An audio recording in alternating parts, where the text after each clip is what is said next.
एक औरत अपने बूढ़े और बीमार ससुर का गला दबा रही थी। वो उसकी वजह से बहुत ज्यादा परेशान थी, चाहती थी कि किसी ना किसी तरह उसे इस बूढ़े से निजात मिल जाए कि अचानक किसी ने बाहर का दरवाजा खटकाया। वो डर गई कि पता नहीं कौन है। उसने फौरन अपने बूढ़े ससुर का कपड़े से मुंह बांध दिया और उसको बाहर चारपाई से उठा के कमरे में लाके बेड पर लेटा दिया और कहा कि खबरदार तुम्हारी आवाज बाहर ना आए। वो दरवाजा खोलने के लिए बाहर गई। जब उसने दरवाजा खोला तो बाहर एक औरत मौजूद थी। उसने उस औरत को कहा अंदर आ जाओ। वो उसकी हमसाई औरत थी। हमसाई औरत ने उसे कुछ पैसे देते हुए कहा कि बहन ये पैसे मैंने आपसे उधार लिए थे। तो इस औरत ने वो पैसे गिने, कहा कि आपका शुक्रिया। हमसाई औरत ने कहा कि आपका ससुर बीमार है, मैं उसका हाल पूछ लूं। तो वो औरत कहने लगी कि नहीं नहीं, मेरा ससुर तो सो रहा है, उसको खाम खा क्यों तकलीफ देनी, जाओ आप चली जाओ, फिर हाल पूछने आ जाना।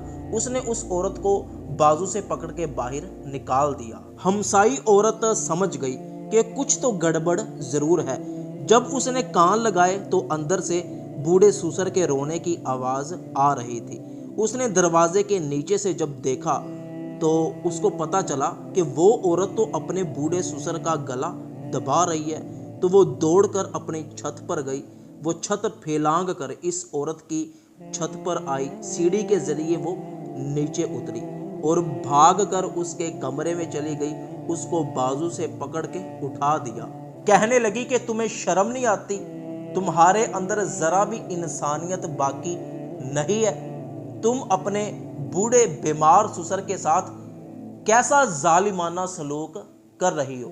रुको, मैं अभी तुम्हारे शोहर को कॉल करती हूँ। तो हमसाई औरत ने फौरन इस औरत के शोहर को कॉल की और उसको सारा मसला बताया।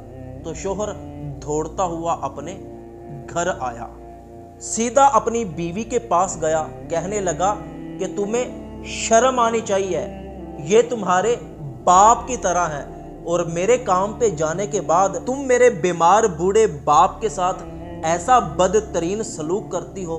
क्या तुम्हारे अंदर जरा भी इंसानियत बाकी नहीं रह गई? जरा सोचो, एक वक्त आएगा कि तुम भी बूढ़ी हो जाओगी, हमारे बेटे जवान हो जाएंगे, उनकी शादी होगी। जब तुम्हारी बहू तुम्हारे घर आएगी और तुम बूढ़ी बीमार चारपाई पर पड़ी होगी, अगर वो तुम्हारे साथ ऐसा सलूक करें तो तुम पर क्या गुजरेगी, तुम्हें क्या महसूस होगा? बीवी थी कि वो बुत बन के मुसलसल सुनी जा रही थी। अब वो शर्म के मारे पानी पानी हो गई। शोहर से माफी मांगने लगी, रोने लगी, कहने लगी कि मैं माफी मांगती हूँ, आज के बाद कभी भी ऐसा नहीं होगा। मैं इसको अपना बाप समझकर इसकी खिदमत करूंगी। शोहर ने कहा कि ठीक है, मैंने तो माफ कर दिया, अब मेरे बूढ़े बाप से भी माफी मांगो। तो उस औरत ने अपने बूढ़े ससुर से भी माफी मांगी कि मुझे माफ कर दो, मुझसे गलती हो गई। तो बूढ़े ससुर ने भी उसे माफ कर दिया।